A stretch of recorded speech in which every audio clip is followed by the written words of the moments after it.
चलिए आज हम बनाते हैं पनीर पकौड़े। मसाले डालकर धनिया, जीरा, लाल मिर्च, काली मिर्च, हल्दी, स्वाद अनुसार नमक, पानी डालकर बैटर तैयार करना है। कढ़ाई में तेल डालकर गरम कर देना है। अब पनीर को स्क्वायर आकार में काट लेते हैं। तेल हमारा गरम हो चुका है। बैटर में पनीर मिलाकर एक एक करके कढ़ाई में डालकर तल लेते हैं। कुछ इस तरह से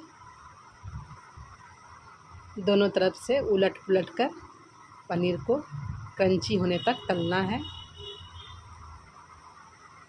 हमारा पकौड़ा तैयार हो चुका है। आप भी बनाएं इस तरह से और एंजॉय करें।